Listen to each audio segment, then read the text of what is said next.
Iran to launch these strikes against Iran? Did Netanyahu pull the United States into this war? No, I might have forced their hand. You see, we were having negotiations with these lunatics, and it was my opinion that they were going to attack first. They were going to attack. If we didn't do it, they were going to attack first. I felt strongly about that. And we have great negotiators, great people, people that do this very successfully and have done it all their lives very successful. And based on the way the negotiation was going, I think they were going to attack first. And I didn't want that to happen.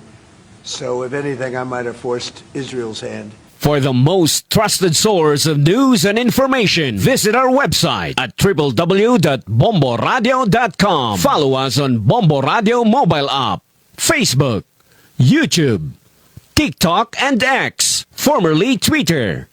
Like, share, and stay connected. Anytime, anywhere.